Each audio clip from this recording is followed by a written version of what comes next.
Bueno, coordinado por el doctor Oscar Kochlar, asesor de gabinete de la Superintendencia de Servicios de Salud de la Nación y miembro del Instituto, damos comienzo al panel que abordará el tema La problemática de la salud desde la perspectiva de los tres poderes. Desde la lógica de una visión integral de la génesis de la coyuntura de gestión sanitaria local, intentamos abarcar un enfoque transversal a los diferentes estamentos del Estado. Compartiremos la visión del Poder Judicial desde la lógica del doctor Lozano. Analizaremos la dinámica de discusión y sanción de leyes con la exposición del doctor Whisky y debatiremos la problemática del abuso de posición dominante en salud desde la perspectiva de la Comisión Nacional de Defensa de la Competencia, escuchando la exposición de Marina Vidart. El doctor Luis Lozano se desempeña como presidente de la Corte Suprema de Justicia de la Ciudad Autónoma de Buenos Aires. El doctor Sergio Whisky es diputado nacional por la provincia de Río Negro del bloque Unión Pro, miembro de la Comisión de Acción Social y Salud Pública de la Honorable Cámara de Diputados de la Nación. La licenciada Marina Vidart es licenciada en Ciencias Políticas de la UBA, miembro de la Comisión Nacional de Defensa de la Competencia. Se desempeñó también como analista económica y de Relaciones Internacionales en el Ministerio de Industria de la Nación y coordinadora de la Dimensión Económica del Consejo de Planeamiento Estratégico de la Ciudad Autónoma de Buenos Aires. Le damos la palabra seguidamente entonces al doctor Oscar Kochlar, asesor de gabinete de la Superintendencia de Servicios de Salud. Bienvenido. Hola, buenas tardes. Bueno, gracias nuevamente en nombre del Instituto. La idea de este panel tiene que ver con, como lo dice su título, las diferentes visiones de los diferentes poderes de la nación. Una de las cosas que trabajamos ayer en los talleres tuvo que ver con la judicialización y una de las conclusiones que todos sacamos es que la salud en este último tiempo y sobre todo en función de las últimas leyes que se fueron dictando en los últimos 10 años aproximadamente, se ha transformado en una relación de consumo. El artículo 42 de la Constitución Nacional, cuando habla del derecho de salud, lo refiere en la relación de consumo y hoy me parece que ya no hay discusión, aún en aquellos puntos en donde el servicio de salud sea brindado a través de la seguridad social. Fíjense ustedes que hoy ya no tenemos discusión acerca de la denominación de las personas que están cubiertas en los sistemas. Antes hablábamos de beneficiarios de la seguridad social, de clientes de las empresas de medicina prepaga y hoy somos todos usuarios. Y esa no es una diferencia estrictamente semántica, sino que tiene que ver con esto de tener derechos frente a las instituciones que tienen la obligación de dar la cobertura. La idea de traer la visión de los diferentes poderes también tiene que ver con el otro aspecto que desde aquí o desde las primeras mesas que hubo hoy a la mañana hablamos y que con tanto énfasis hace hincapié el superintendente, que tiene que ver con los consensos.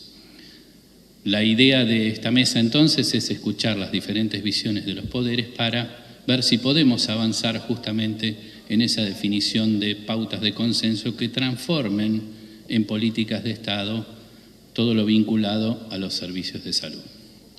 Vamos a escuchar primero a la licenciada Vidart, después seguidamente va a hablar el diputado Whisky para cerrar el doctor Lozano. Tendrán entre 15 y 20 minutos cada uno de exposición y yo tendré la odiosa decisión de cortarlos cuando se esté por finalizar el tiempo. Muchas gracias nuevamente.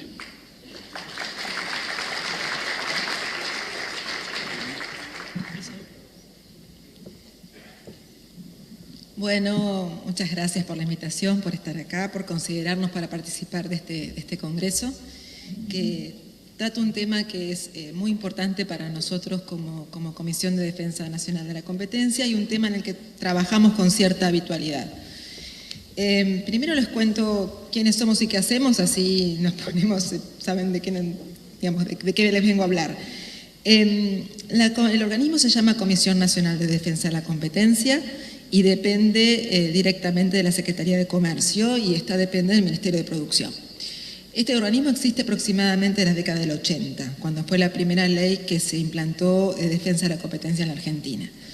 En otros países este organismo se suele llamar Comisión Antimonopolio o Comisión Anticartel, que es, digamos, la denominación que al público le transmite más fácilmente a qué nos dedicamos. Nosotros nos dedicamos a tratar de que, digamos, las empresas, ya sea porque monopolizan un mercado o porque suprimen la competencia, poniéndose de acuerdo con sus competidores, ofrecen a los usuarios, clientes, consumidores, precios que no son competitivos, precios que en el fondo no son justos. Yo en lo personal participo de esta comisión desde hace un año como autoridad, pero me tocó participar de esta comisión allá entre el 99 y el 2002, 2003, como analista económica. Entonces hace mucho que sigo de cerca el trabajo de la comisión. De hecho me formé cuando era jovencita en la comisión y mi trabajo en la comisión es como economista, digamos, más allá de que yo tengo mi grado en ciencias políticas, tengo 2 maestrías en economía y eso es lo que me ha permitido ser miembro de la comisión. ¿Por qué les digo esto? Porque los economistas no somos muy simpáticos hablando y voy a intentar mantener el lenguaje lo más fácil posible, porque les quiero explicar que estrictamente todo en general nos advierten a los economistas y con muy buen criterio nos avisan, miren señores economistas, las prestaciones de salud o la salud no es una mercancía. Y en esto tienen absolutamente razón.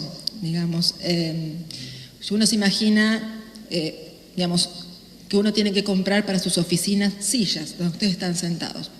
Ustedes van a Mercado Libre o a la guía amarilla hace tiempo atrás, tenían 10, 15, 20, 30 proveedores posibles de sillas, llamaban por teléfono, esos proveedores de sillas les hacían una oferta y ustedes veían cuál era la que más les convenía en términos de la calidad de la silla, del precio de la silla, de las condiciones de pago de la silla, etcétera, etcétera, y en general obtenían un precio razonablemente justo. La silla sí es una mercancía, digamos, ahí hay muchos proveedores, hay muchos clientes y es un mercado del que nosotros tenemos bastante poco que hacer. Ahora, ¿qué pasa con una prestación de salud, sea esta un medicamento o sea esta una cama de internación? Fíjense que cuando nosotros hablamos de una silla, tenemos a ustedes que deciden comprar una silla, que usan esa silla, son los usuarios de esa silla, y que además pagan por esa silla. La misma persona hace las 3 cosas. Decide consumir, decide cuándo consumir, decide cómo pagar ese consumo y usa finalmente ese bien. Fíjense lo que pasa con salud, que para los economistas por lo menos hace que se nos salga de la regla de primer año de economía y obviamente por eso hace falta tener una formación un poco más especializada en economía y no un primer año en economía. Bueno, ¿qué pasa? Cuando ustedes van a consumir un medicamento, ¿cómo es la cosa? Ustedes no deciden qué medicamento consumir, lo decide un médico que les prescribe qué tienen que consumir. Depende de cómo esté la legislación, les va a decir qué nombre, qué droga consumir o qué marca consumir. Ya ahí tenemos un pequeño temita al costado, ¿no? Después, ¿ustedes van a pagar por ese medicamento? Probablemente no, o probablemente paguen la mitad de ese medicamento. O sea, tampoco pagan el precio full de ese medicamento. Si es una cama de internación, probablemente no paguen nada, si están afiliados a una obra social. Entonces, ustedes no pagan lo que usan.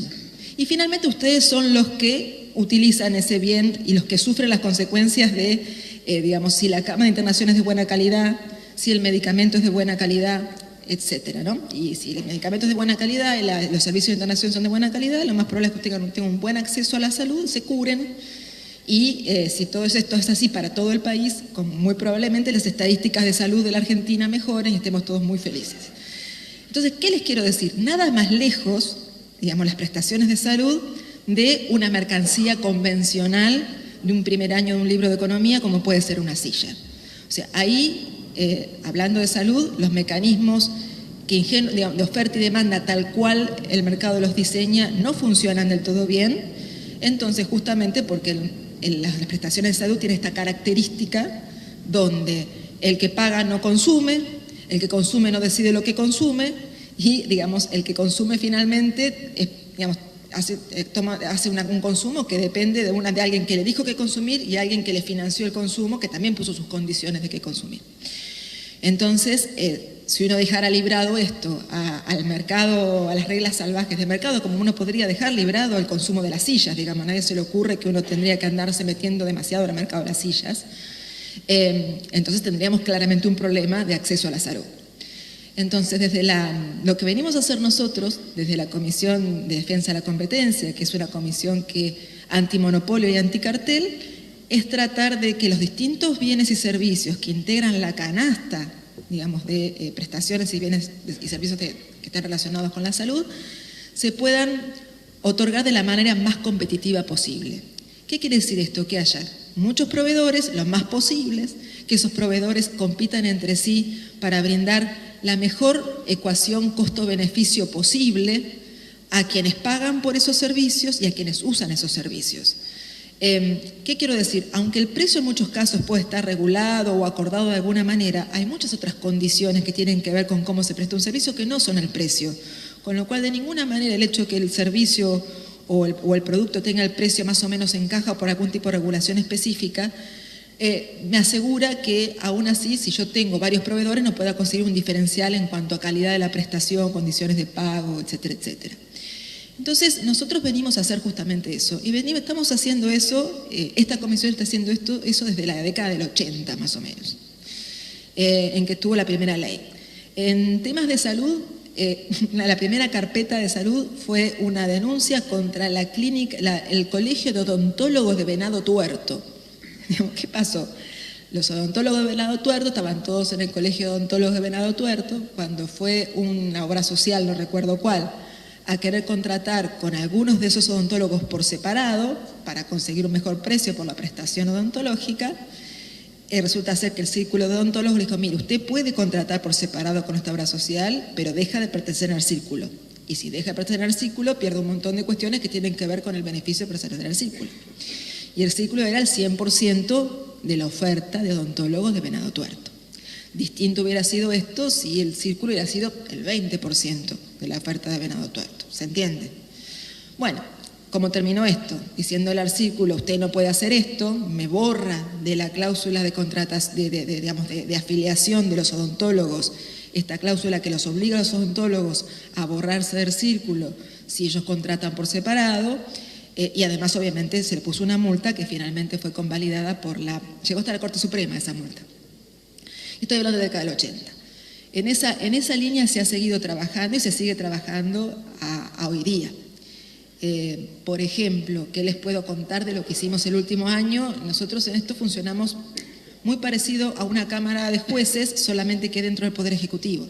Nosotros somos un ente colegiado por 5 personas, que tomamos una decisión consensuada y esa decisión consensuada se la transferimos al secretario de Comercio, quien si la comparte, que normalmente la comparte porque trabajamos en equipo, finalmente la pone en acto.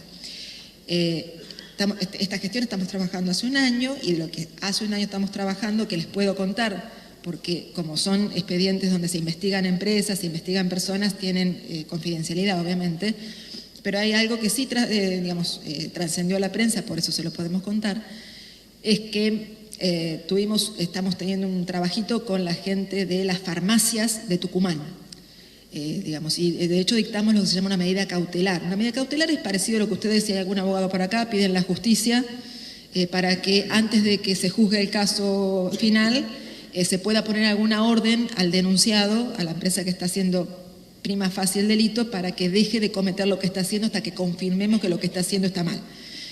Entonces, y esto tuvo difusión en Tucumán porque había las farmacias de Tucumán, lo tenían escrito en un estatuto, se habían puesto de acuerdo en que no podían hacer descuentos a los clientes mayores al 15%. O sea, hasta el 15% podía descontar por pago en efectivo, lo que fuere, pero más del 15% no. O sea que si a alguna farmacia se le ocurría hacer un descuento del 20%, ¿por qué no? El Colegio de Farmacéuticos se lo prohibía. Lo que dijimos, miren, esto a primera vista nos parece que no está bien, tenemos que terminar de decidir el caso. Pero como a primera vista nos parece que está mal, ya le dimos la orden a las farmacias que tenían que discontinuar de hacer ese tipo de cuestiones. Entonces, fíjense que eso, si la cosa funciona, debería pasar que si las farmacias que quieran bajar el precio un poquito más del 15% lo puedan hacer. ¿Qué quiero mostrarles con esto? Colegio de Venado Tuerto, digamos, años 80. Farmacias de Tucumán hace unos meses. Son intervenciones que son como quirúrgicas, es decir, ustedes no pueden esperar de nosotros que podamos dar vuelta como una media el sector de salud. Pero sí lo que podemos hacer es que, dadas las reglas que la autoridad sanitaria dispone, tanto para las prestaciones como para los medicamentos, etcétera, y bueno, dadas estas reglas de juego, que son las que la autoridad sanitaria cree que son las correctas, y en esto en muchos casos las autoridades sanitarias son provinciales, dependiendo de qué estemos hablando, bueno, este es el tamaño de la cancha. En esa cancha hay que jugar limpio. Y al que no juega limpio, si yo tengo la documentación que así lo prueba, bueno, le podemos pedir que empiece a jugar limpio diciéndole esto no lo puedo hacer, aquello no lo puede hacer, y además cobrarles una penalty, digamos, siguiendo con la metáfora futbolística, por no jugar limpio.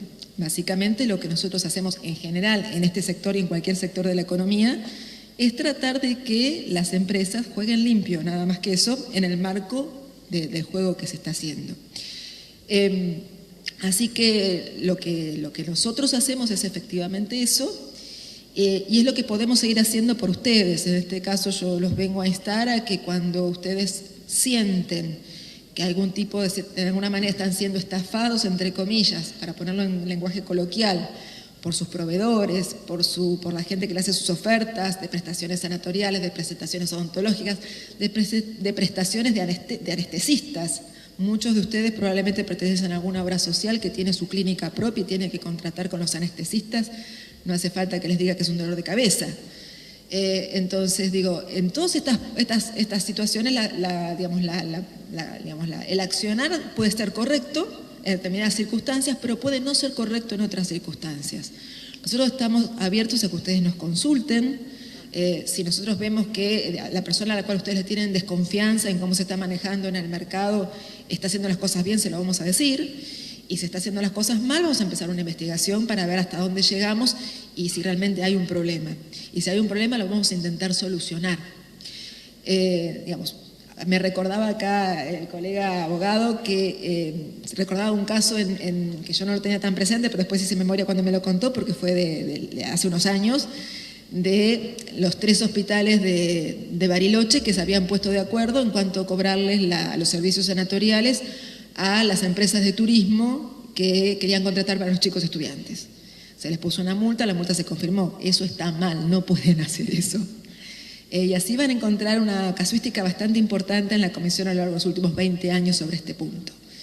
Y dentro de no mucho tiempo, 2 o 3 semanas, van a escuchar alguna noticia relacionada con el norte argentino, no les puedo decir nada más.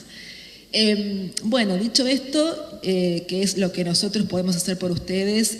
Somos 100 personas, de las cuales parte del equipo está dedicado a esto, que es la mitad aproximadamente. No digo salud, está dedicado a las conductas, a reprimir las conductas de carteles y las conductas de monopolios en toda la Argentina. Son 50. Los otros 50 están dedicados a otra tarea que hacemos, que es autorizar las compras entre empresas. Cuando un laboratorio farmacéutico compra a otro, nos tiene que pedir autorización. Cuando un hospital compra a otro, nos tiene que pedir autorización. Eso es otra tarea que hacemos. Bueno, somos 50 personas, entonces, haciendo esta tarea, con lo cual, hacemos todo lo que podemos, pero, seteemos las expectativas, como dicen los economistas, de lo que podemos hacer, pero en nuestro marco, dispuestos a hacer todo lo que se pueda por el sector salud. Es un sector muy sensible, es un sector en que marchan con relativa facilidad el pedido de medidas cautelares. Son las medidas del artículo 35 de la ley. En el caso nuestro se llaman medidas preventivas, pero son equivalentes a las medidas cautelares de la justicia civil, porque normalmente el peligro se puede mostrar fácilmente. Esto tiene la ventaja que entonces ustedes pueden tener una resolución relativamente rápida, por lo menos de la urgencia. Después a nosotros nos lleva un par de años probablemente poder juntar la documentación para poner una multa, porque así como nosotros estamos preocupados porque las empresas jueguen limpio en los mercados, también estamos preocupados porque nosotros como institución respetemos todos los derechos al debido proceso y a la defensa que tienen las empresas denunciadas. Entonces, para hacer esto tenemos que instruir una causa durante un par de años para estar seguros de que todos los derechos de defensa han sido escuchados y que nuestra decisión, después cuando es recurrida ante la justicia, que es lo que normalmente pasa, la justicia nos convalide. Entonces, en este sentido somos jueces, por un lado tratando de que las empresas trabajen bien, pero por otro lado también dándole garantías a las empresas que si sufren una especie de falsa denuncia, tienen todos los derechos, digamos, protegidos del debido proceso. Entonces, con estas limitaciones con las que trabajamos, les ofrecemos, estamos a disposición de ustedes, acá tienen los datos nuestros, para comunicarse con la comisión, pedir una audiencia con cualquiera de nosotros, con nuestros especialistas. Eso es lo que tengo para ofrecerles. Y obviamente si les ofrezco algo, tengo algo para pedirles. ¿Qué les tengo que pedir? Bueno, esta gestión tiene en el Congreso un proyecto de ley para actualizar la ley de competencia, que tiene muchísimos aspectos técnicos muy aburridos que no les voy a contar, pero que tiene el aspecto principal es la actualización de las multas. Las multas están fijadas, la multa máxima posible está fijada en 150 millones de pesos.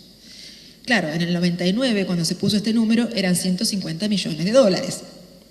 1000% de inflación a lo largo de 12, 15 años hace que hoy sean unos 10 millones de dólares. Algo que si una empresa es muy grande, puede pagar con lo que juntó en 2 o 3 meses.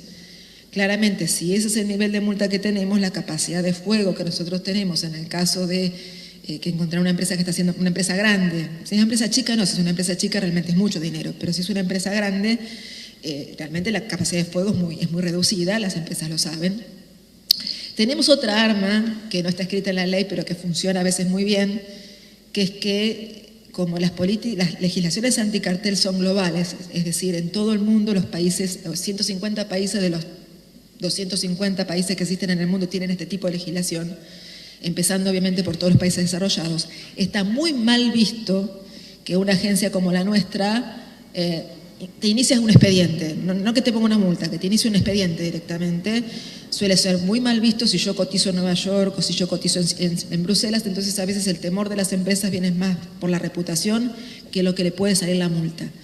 Pero a pesar de que tenemos este elemento de disuasión del comportamiento unfair, digamos, del comportamiento no limpio en los mercados, lo ideal sería tener unas multas que sean realmente disuasivas. Entonces estamos tratando de llevar de nuevo las multas a los 200 millones de dólares aproximadamente que fueron en su momento. Y digamos, esto más una serie de cuestiones técnicas que nos ayudarían a trabajar en el día a día, que tienen que ver con cuestiones para mejorar nuestros procesos. Este proyecto de ley está en la Comisión de Defensa del Consumidor y Defensa de la Competencia, así que a los que tengan alguna posibilidad de revisarlo, estudiarlo y ver si les parece bueno apoyarlo o considerarlo, digamos, vamos a agradecerlo mucho y con esto termino.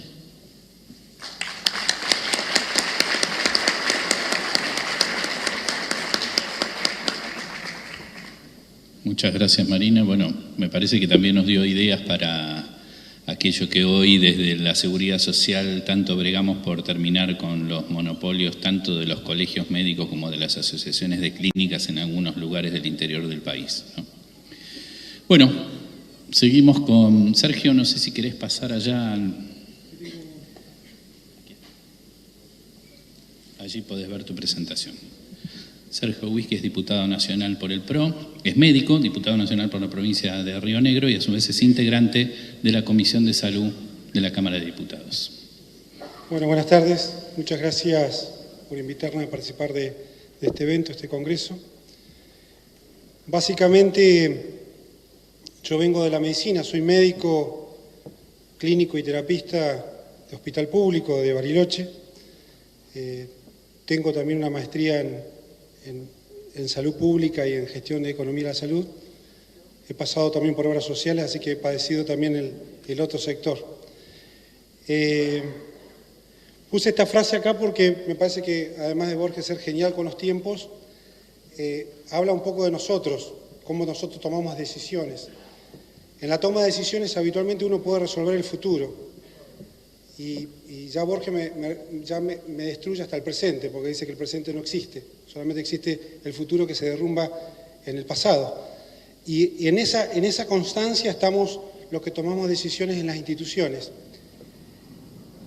El entramado legal de Argentina no es muy diferente al entramado general de la política institucional argentina. Está inflacionada como está inflacionada toda la normativa y como toda la economía, como toda la producción. Hay más de 150 leyes, a los diputados nos miden por cantidad de leyes que hacemos, estamos incentivados a generar leyes aunque no signifiquen mucho de cambios. Y lo que nos está llevando también a esto que decía Carlos Nino hace mucho tiempo, en ese libro que hablaba de un Estado al margen de la ley, este Estado con la anomia, que en realidad lo lleva de una hipernormia, donde existe tanta cantidad de leyes que ya ninguna de las leyes se cumple. Esto es lo que sucede muchas veces en nuestro andar diario de la legislación.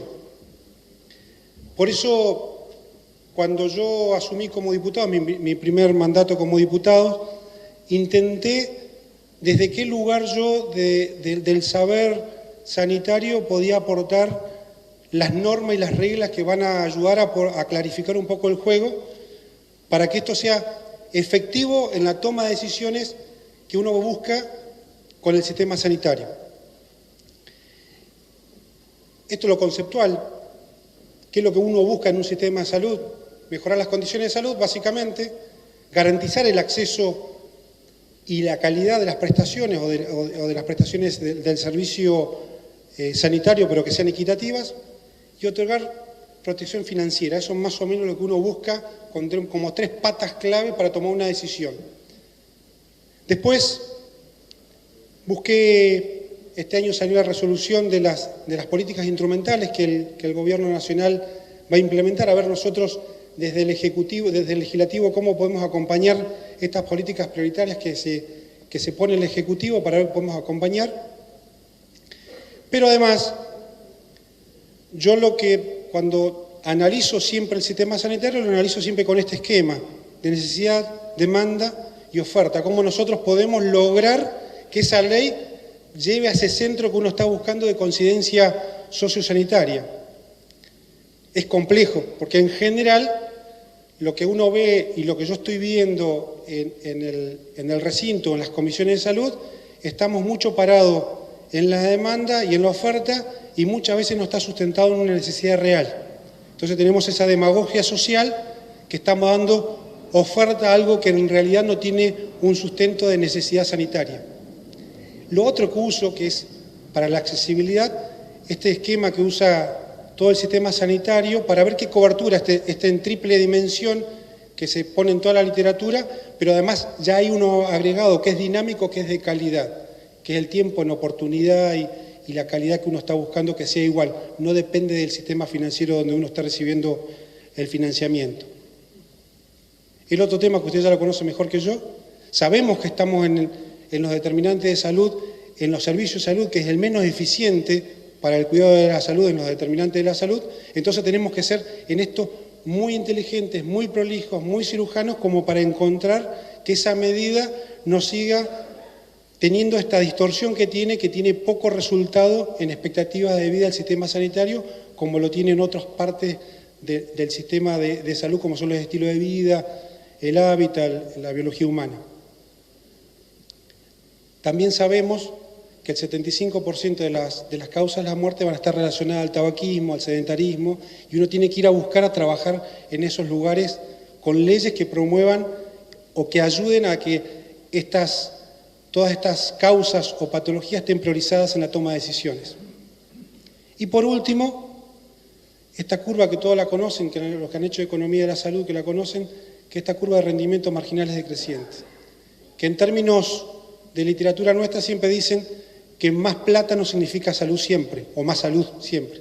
Ahí lo ven a Estados Unidos, que está al mismo nivel que Chile, con un triple de gasto en los rendimientos de expectativa de vida, con el índice relacionado al índice de uso de los sistemas sanitarios. Acá medio la ola. A mí me quedó, yo soy del 66, pero siempre me quedó grabado este libro era un libro futurista del año 79, donde hablaba de 3 olas que existieron en el mundo, que revolucionaron el mundo, la revolución agrícola, la revolución industrial y la tercera ola. A mí me quedó el concepto cómo las olas se fueron achicando en tiempos. Y otro concepto que me quedó, que en cada cambio de ola o en cada cambio de paradigma existían conflictos. Nosotros vivimos constantemente en transición, estamos constantemente en transición, vivimos un mundo de transiciones permanentes y eso nos hace estar constantemente en conflictos.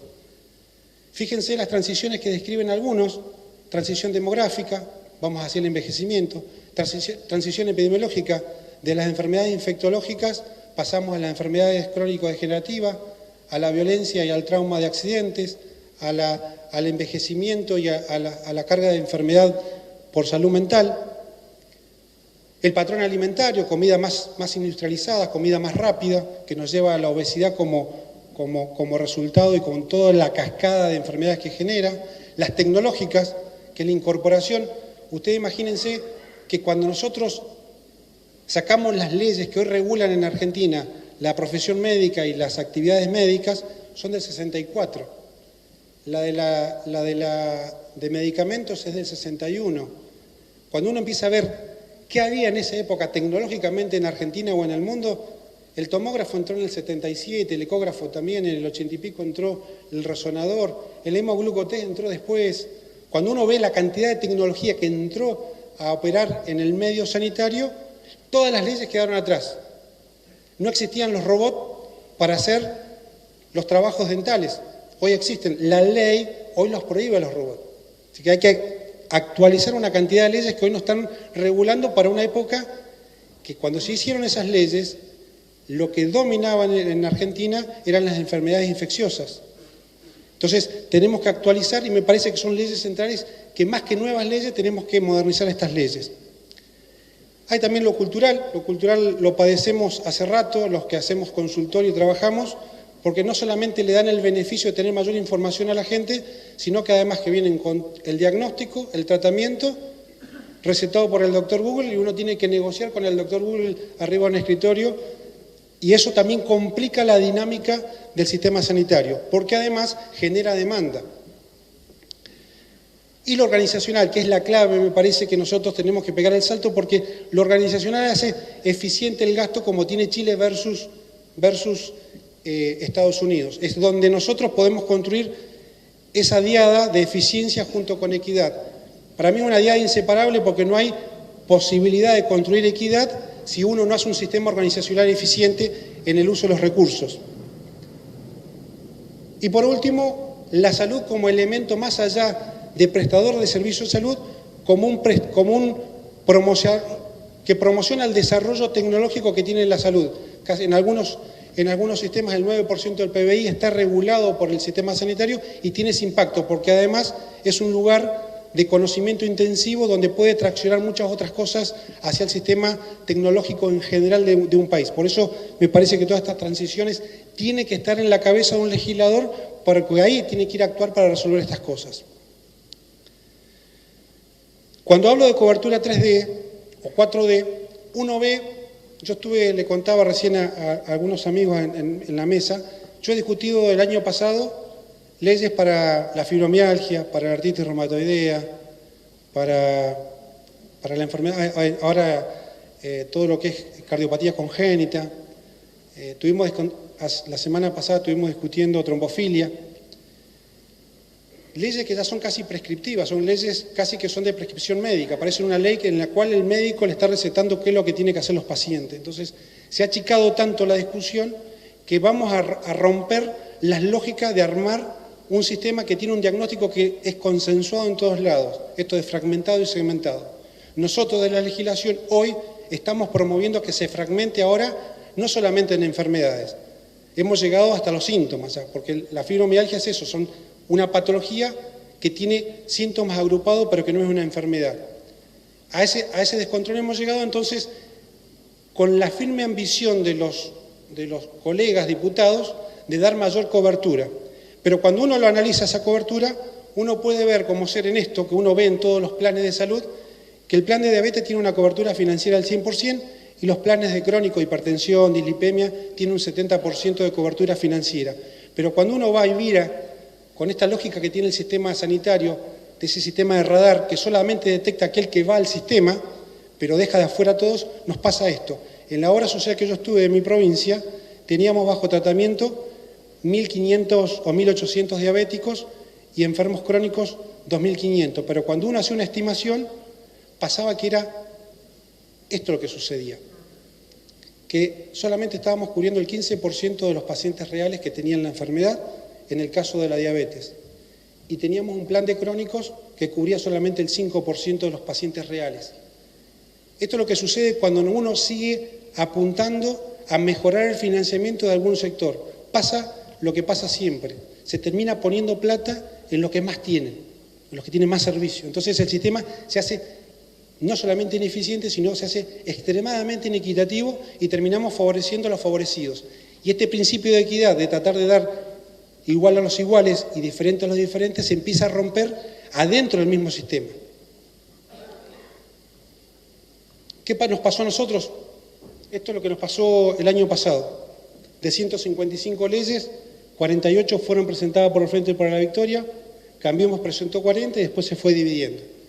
Si miramos esas leyes a qué se estaban orientadas, están lejos del diagnóstico que yo les di. No pudimos llevar la discusión a leyes concretas que resuelvan los problemas estructurales que tiene el sistema sanitario. Es un déficit que tiene el Congreso. No podemos armar una agenda que esté calzada con la necesidad. Sí está calzada con la demagogia. Y nos cuesta muchísimo a todos salir de eso, porque yo les digo que me cuesta a mí pararme frente al colectivo que venga de pacientes con enfermedades congénitas cardiovasculares o que tengan trombofilia o que tengan fibromialgia, decirle que no, la ley no va a resolver el problema de fondo. ¿Qué es lo que estamos intentando hacer desde el bloque nuestro, desde Cambiemos, con algunas leyes que estuvimos proponiendo? Algunas cosas van a estar orientadas a algo central, que es la parte de medicamento, que es uno de los temas centrales siempre de discusión, pero estamos tratando de orientarlo así a resolver algunas cosas estructurales, básicamente a las enfermedades crónicas. Resolver algunas cosas que hacen inaccesible al sistema o lo encarecen además. Receta por 3-4 meses, que sea digital, que se resuelva que el paciente no tenga que ir una vez por mes a buscar la receta y esa receta valga por 3-4 meses, que los envases den respuesta a esos 3-4 meses, que la receta sea digital, armar un Kairos original, oficial, digital, que esté ordenado por los genéricos y por los precios. Hoy está organizado por marcas, para que eso sea también un elemento de transparencia del sector. Un sistema único de registro vital clínico digital. Lo que estamos buscando es salir con la discusión de la historia clínica. La historia clínica nosotros la tratamos de hacer en este caso, en esta ley que propusimos, que sea modular. Cada módulo sea uno de los documentos que uno conoce de la historia clínica, la hoja de ingreso, la hoja de internación, la receta, la indicación, sean módulos diferentes. Y además acá le ponemos un módulo de los registros de autorregistros, que el paciente pueda tomarse la presión y colgarla en su registro, porque eso también va a romper el sistema que tenemos de radar, que uno no tenga que ir al médico o al enfermero a un sistema para que le diagnostiquen presión alta o diabetes o sobrepeso, que el mismo sistema te detecte y que ese sistema sea inteligente y te derive a algún lugar para que vos te pongan alerta, porque si no, nunca lo vamos a detectar. Eso también está conocido, lo vamos a meter en la ley y estamos intentando con el Ministerio de Modernización que se trabaje en esta forma modular, porque además tiene el beneficio no de discutir el todo, sino de discutir las partes, y además dejar una ley que sea abierta, porque seguro que van a ir existiendo nuevas herramientas que a nosotros nos van a permitir acceder al servicio directo del usuario del sistema sanitario. El otro es un sistema electrónico de compra conjunta, es una página en la cual estamos intentando, lo que mucho ahora se está haciendo en forma organizada por algunas instituciones.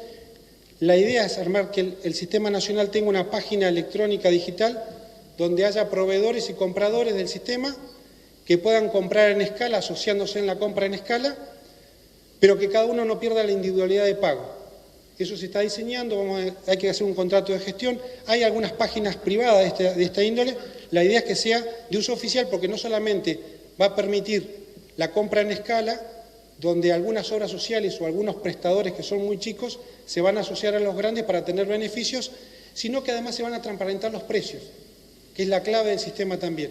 Vamos a saber qué se paga por cada cosa en el sistema nacional. 2 minutos, Sergio.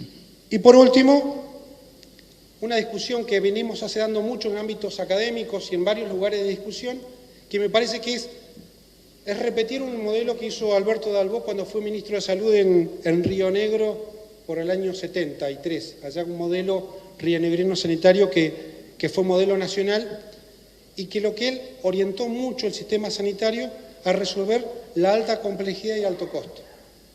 Ustedes saben que la alta complejidad y el alto costo se lleva al 30% más menos del sistema sanitario.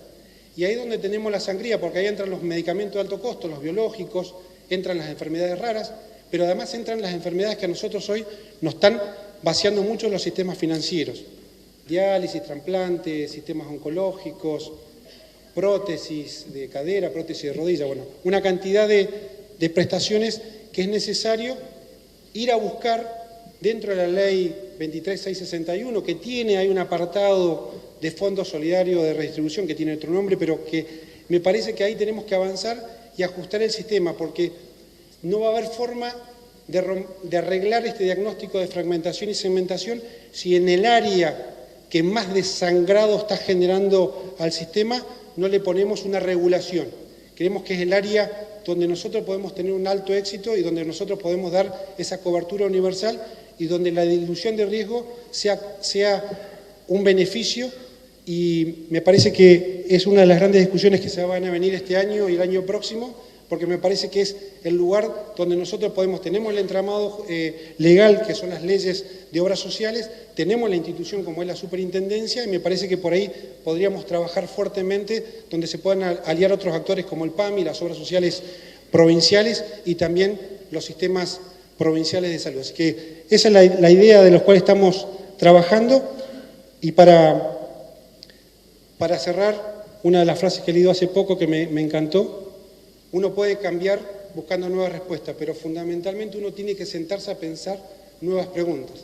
Y en esas nuevas preguntas seguro que vamos a encontrar nuevas respuestas. Entonces me parece que es el gran desafío que vamos a tener todos los que queremos que el sistema nacional sea no solamente eficiente, sino que sea fundamentalmente equitativo. Muchas gracias.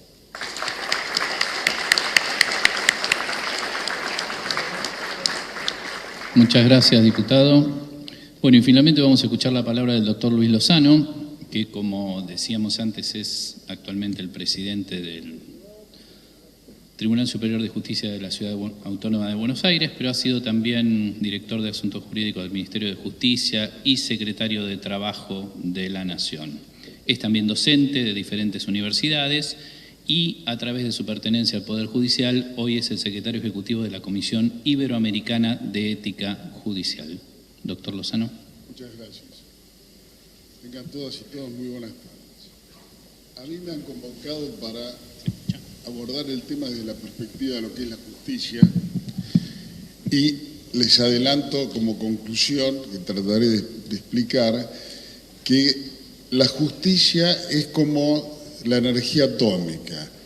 Si ustedes aprenden a liberar de un modo cuidadoso, contenido, la energía atómica, tienen una usina atómica y producen energía eléctrica. Si abren repentinamente el grifo, tienen una bomba atómica, es decir, algo enteramente distinto. En el caso de la justicia pasa una cosa muy parecida. Creo que en este momento nosotros estamos remitiendo a la justicia lo que no puede abordarse con la herramienta judicial en las condiciones presentes. Si ustedes quieren entender lo que pasa en el despacho de un juez, a partir de cómo es la situación del sistema de salud, deberían pensar en un sistema de fuerzas cuya resultante es el trabajo judicial. En ese sistema de fuerzas hay componentes diversos. Un primer componente es el paquete de las leyes 23.660 y 61, en las cuales se establece un mecanismo de recaudación de solventar, digamos, ciertas prestaciones y un deber de solventar riesgos que están definidos de un modo relativamente genérico. Un segundo componente son pactos internacionales. Hay algunos más específicos que tienen que ver con niños, niñas y adolescentes, otros que son más genéricos, por ejemplo Costa Rica o el internacional, pero en definitiva en ellos se asegura el derecho a la vida y a la salud de un modo muy amplio, muy lato.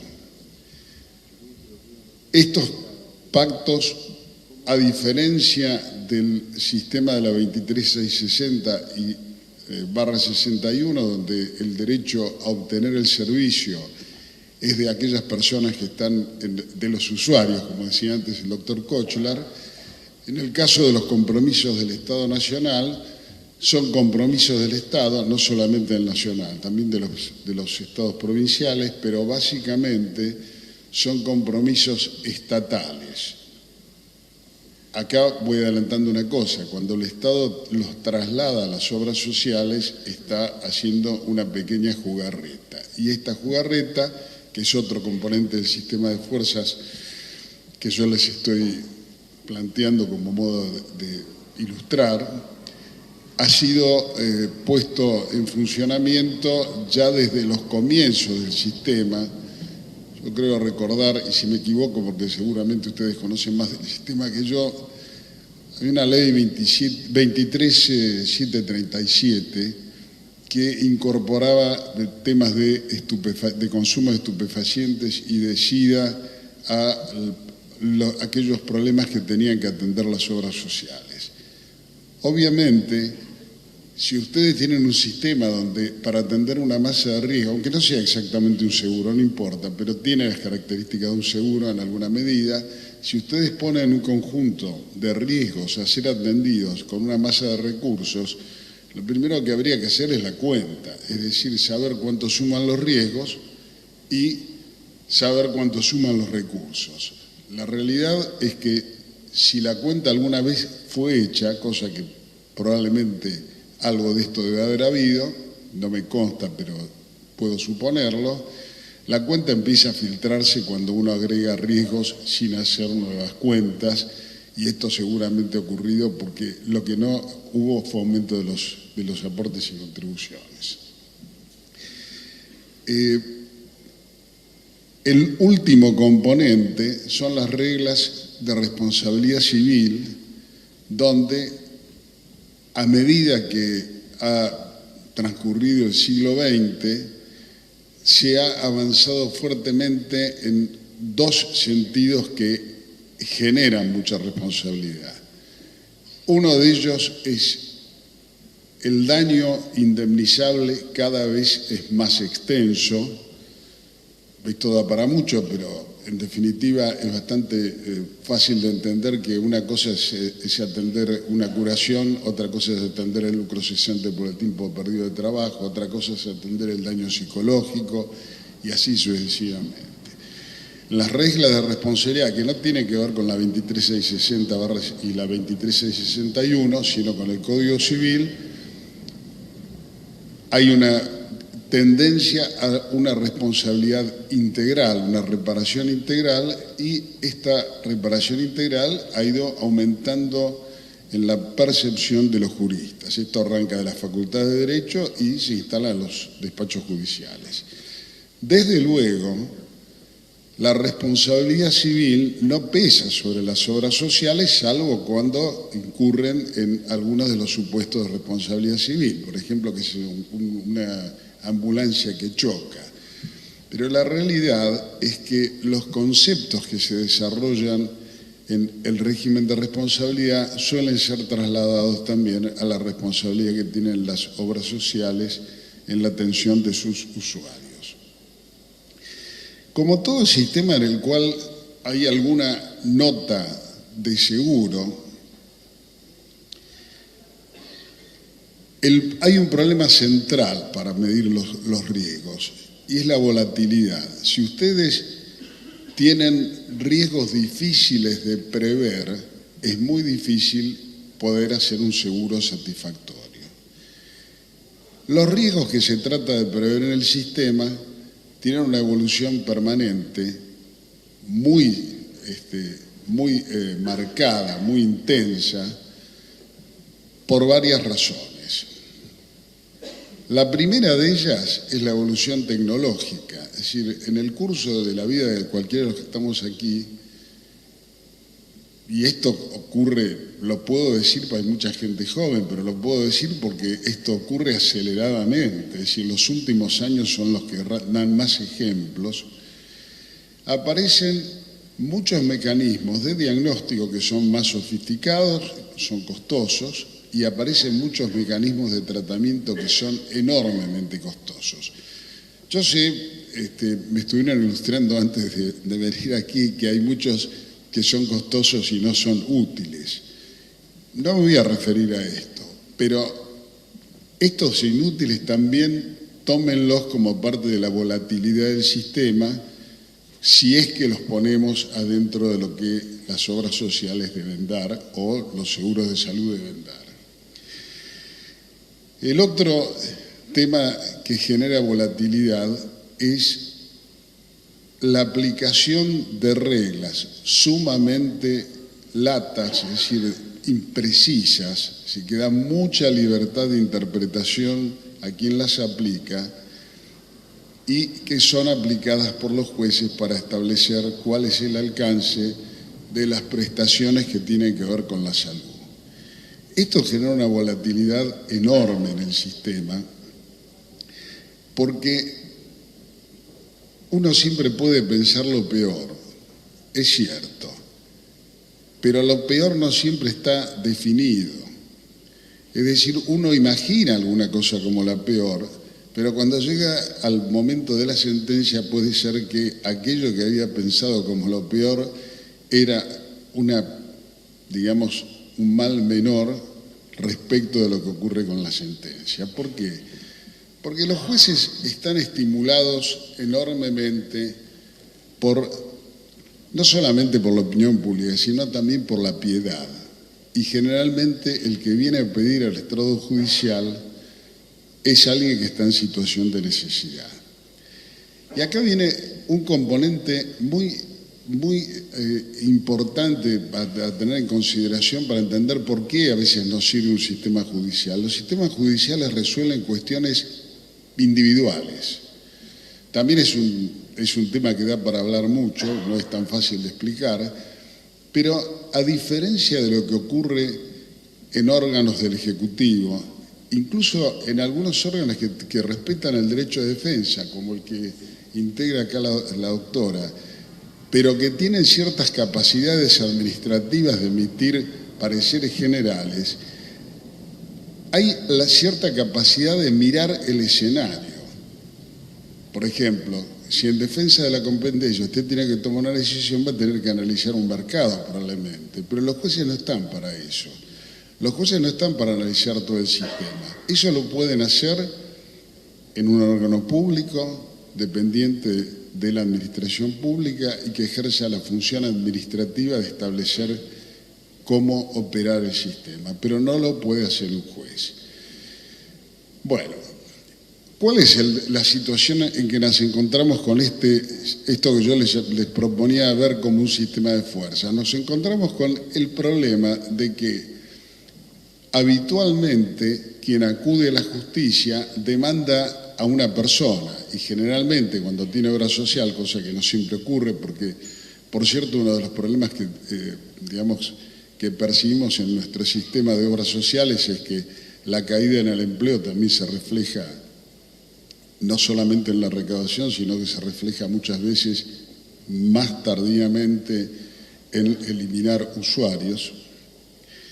La realidad es que nosotros encontramos que el demandado suele ser la obra social, pero que el juez termina aplicando algunas ideas concebidas a partir de los otros componentes, sin tener de ningún modo en cuenta las características, financieras del sistema. Un juez no se va a poder poner a evaluar si hay alguna relación coherente entre lo que las obras sociales, una o muchas, o el sistema entero, si ustedes quieren, tiene que atender y los recursos con que tienen que solventar estos riesgos. Esto no puede formar parte de una decisión judicial, o en todo caso, no al menos de las que habitualmente tiene que resolver un juez cuando le piden una prestación no cumplida por las obras sociales.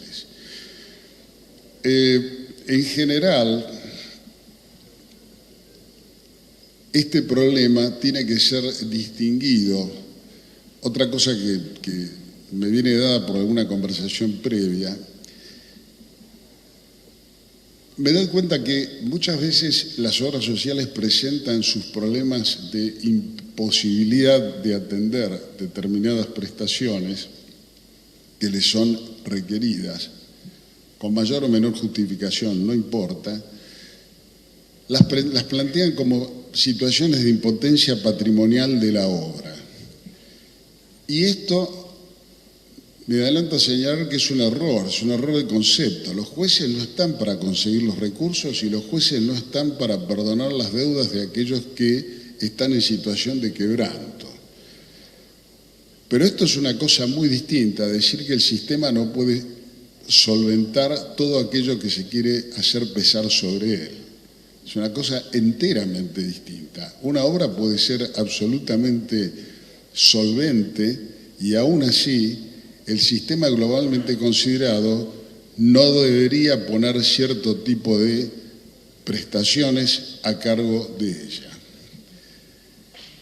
¿Por qué estoy diciendo esto? Porque hay algo que probablemente pudo haber sido nuestro devenir histórico, pero fuimos en el sentido contrario. Cuando se introduce el sistema de la 23.660, en realidad, en la medida de que ustedes ponen una masa de recursos, que además es una masa, como toda masa de recursos, es finita, habría que haber puesto del otro lado una definición de cuáles son los riesgos que deben ser cubiertos. Esto lleva rápidamente a la idea de, si ustedes quieren, el PMOE, ¿no? El plan médico obligatorio, pero puesto como un techo, no como un piso, sin perjuicio de que la obra social que tuviera un excedente pudiera ser más generosa con sus usuarios. Pero la realidad es que poner un límite es una acción típica del seguro. Esto no quiere decir que nuestro país no tuviera deberes por encima de esto, pero esos deberes no tienen por qué ser puestos sobre cierto grupo de ciudadanos que atienden lo que pueden atender, sino que podrían ser parte de una suerte de mutualismo mayor que pesara, o que aprovechara el Estado como una suerte de bomba redistribuidora de estos recursos y de estos riesgos. Sin embargo, esto no lo van a encontrar nunca en un despacho judicial. El despacho judicial se encuentra con el demandado de la obra social y a quién va a hacer que se asista.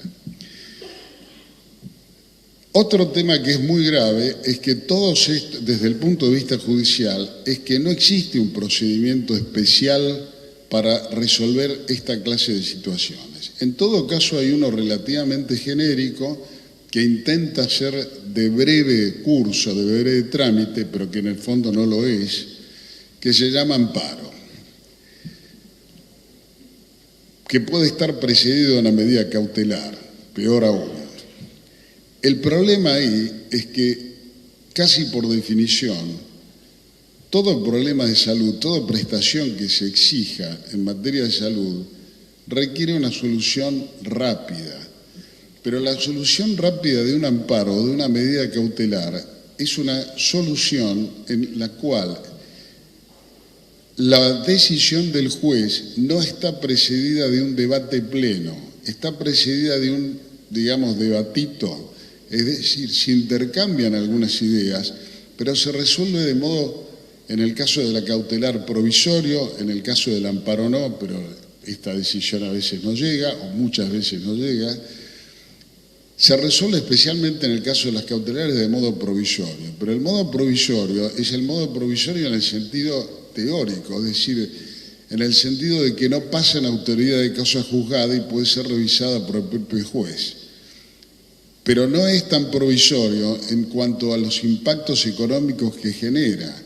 Y esto también es un problema, porque nosotros en definitiva lo que vemos es que las decisiones que efectivamente son ejecutadas muchas veces preceden a la solución profunda del problema, solución que por otra parte muchas veces no llega. Les quiero aclarar para que se asusten un poco más. No voy a hablar de las palabras de un juez, voy a hablar de las palabras de un importante y destacado autor de Derecho Administrativo en la Argentina. La mejor justicia es la de las soluciones cautelares. Bueno, esto es cierto que muchas veces una medida cautelar repone las situaciones de un modo que todos compartimos que son justas, pero en el caso me inclino a pensar que puede ser particularmente temerario, irresponsable resolver las cosas cautelarmente. Pero claro, esto no depende de los jueces y si el sistema no me da otra vía, termino por estar conducido a esta inexorablemente, me guste o no me guste. Yo creo que, supongo que debo tener que ir redondeando, ¿no? Sí, bueno, entonces vamos a tratar de redondear.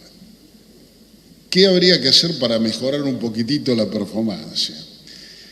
Bueno, un primer punto es, los jueces también necesitan capacitación, o necesitamos capacitación. Es más, es un deber ético de los jueces capacitarse y estar a la altura de los acontecimientos acerca de los cuales deciden. No sería malo que ustedes invitaran jueces y trataran de explicarles los problemas, pero de un modo global, no el problema del señor que está llevando adelante el caso, y no la insolvencia de una obra, sino la insolvencia del sistema. Y cuál es la selección de aplicaciones de los recursos que permite uno u otro apropiación. Esto puede llevar a tener mucha más conciencia de cuáles son los desaguisados que surgen de las decisiones judiciales que no pueden tener en cuenta lo que ocurre globalmente, sino solo en el caso.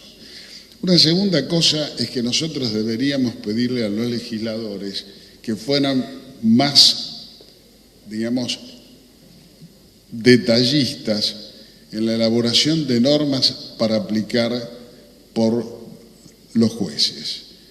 Por ejemplo, establecer cuál es el alcance de responsabilidad de las obras sociales, midiendo los recursos y midiendo el costo de los riesgos asumidos, podría ser un buen camino para poner un poco de contención en esto. La otra es que el Estado Nacional debería medir con más claridad cuál es el contenido que quiere darle al cumplimiento de sus obligaciones internacionales, porque las obligaciones internacionales, estas que son bastante imprecisas, admiten regulaciones locales y además uno debe medir cómo las cumplen otros estados, cosa que está ajena al modo en que habitualmente los jueces argentinos resolvemos esta clase de problemas. Pero los países que tienen más cumplimiento de tratados internacionales, porque tienen una vida internacional más intensa, no es nuestro caso, ponen como una regla principal en las sentencias que la interpretación del Ejecutivo, que es el conductor de las relaciones exteriores, tiene un peso central en la decisión del juez. O sea, el juez se siente muy libre de interpretar el Código Civil, pero no tanto de interpretar los tratados internacionales, porque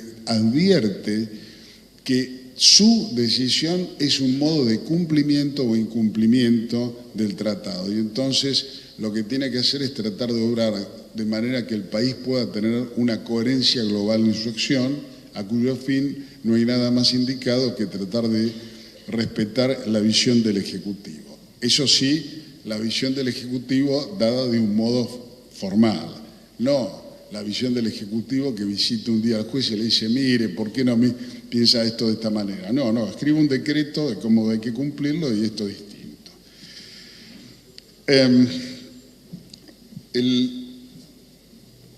El punto, digamos, final de esto es que, y quizás es lo más complicado, es que yo creo que tenemos que afinar la puntería y saber exactamente que tanto pongamos las responsabilidades en el gobierno nacional o en las obras sociales, no podemos mezclar las ideas de responsabilidad civil con esto, porque estamos hablando de supuestos en que no lo son ni las obras sociales ni el Estado Nacional. Entonces hay que tener cuidado con las reparaciones integrales. Es decir, puede ser que uno vea con poco favor desde el ángulo constitucional una reparación parcial, o lo que se considera parcial, que también es un tema opinable, cuando estamos hablando de una infracción a la ley civil. Pero cuando estamos hablando de los riesgos que ponemos en común y estamos dispuestos a respaldarnos mutuamente, esto opera con una, digamos, una economía enteramente distinta y con una filosofía constitucional enteramente distinta. Voy a cerrar diciéndoles, creo que estamos ya bastante lejos del inicio de este sistema de obras sociales y de lo que son las bases de nuestro sistema de salud, pero me parece que todavía nos falta pensar mucho, no a nivel de legisladores o de jueces, a nivel de pueblo en general, qué es exactamente lo que queremos hacer con el sistema, porque si no, no hay sistema que funcione y de hecho el presente genera mucha insatisfacción. Yo creo que si hiciéramos una encuesta entre los usuarios, nos encontraríamos con tantas o más quejas que las que podemos encontrar entre los que les toca conducir y administrar los recursos y atender a los usuarios respecto de lo que hace la justicia.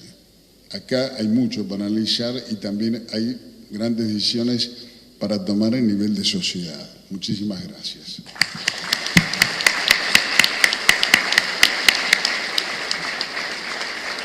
Bueno, le agradecemos a los tres expositores.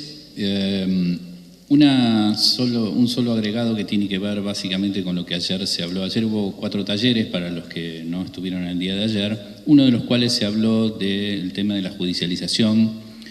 Y les quería comentar que hace un tiempo tuvimos un encuentro con representantes de las obras sociales, en donde, esto fue, si mal no recuerdo, el año pasado, donde les comunicamos que íbamos a habilitar un registro de juicios para que las obras sociales denunciaran, los juicios, en este caso puntualmente, los que tenían sobre amparos, y de ese registro que actualmente sigue abierto y que no todas las obras sociales han completado, incluso les diría que algunas que son grandes en número de afiliados y que hace suponer que pueden tener muchos juicios no los han completado, pero ayer hicimos una presentación de la que surge que hasta el momento tenemos aproximadamente 1.400, creo que eran 1.433 o 34 juicios denunciados. Si excluimos al PAMI, hablamos exclusivamente de los 15 millones de beneficiarios que están en el sistema, suena un número bastante bajo, ¿sí? A su vez lo dividimos entre los que están reclamando por discapacidad de lo que llamamos motivos o reclamos generales. Una de las cosas que más nos llamó la atención tuvo que ver con la cantidad de reclamos que hay por afiliación referidos a los reclamos generales, que casualmente coincide con el número o con la cantidad de personas que hacen reclamos por resolución 075, es lo que tiene que ver con la reclamación administrativa en la Superintendencia de Servicio de Salud, con el procedimiento administrativo de la Superintendencia. Pero, repito, más allá de que hay muchas obras sociales grandes que no han completado, no vemos que sea un número de juicios, en cantidad de juicios, del que podamos estar hablando de lo que nosotros llamamos una industria de juicio. Ahora nos falta la otra parte, que es analizar esos 1.400 juicios y ver de qué monto estamos hablando, porque como decía recién el doctor Lozano, podría ser que un solo juicio tuviera el monto de todos los recursos de la obra social. Para finalizar, nosotros desde la Superintendencia lo que pretendemos, y insisto con el registro, es interactuar con las obras sociales para poder colaborar, porque además me parece que va a ser un modo que nosotros no solo vamos a colaborar con las obras sociales, en ayudarlos en aquello que tenga que ver con el juicio en sí mismo, con el reclamo prestacional derivado en el juicio, sino también me parece que vamos a poder ayudar a la justicia. Hoy no sabemos de cuánta cantidad de pleitos estamos hablando. Bueno, hoy ya tenemos un principio de número, y me parece que esto nos va a servir a todos para poder generar políticas comunes de tratamiento de determinadas situaciones. Estas porque han sido judicializadas o las que están en el reclamo administrativo, pero básicamente lo que vamos a tener es una radiografía de lo que está pasando en el sistema en el ámbito nacional y específicamente en el punto de amparo, ¿no? Como también les dijimos ayer, en una etapa que seguramente será a partir del año que viene, vamos a ampliar este registro a todos los juicios en los que la obra social sea demandada. Pero bueno, escuchamos la visión de los tres poderes. Me parece que corresponde un aplauso para los expositores y nos quedamos aquí esperando el panel que sigue. Muchas gracias.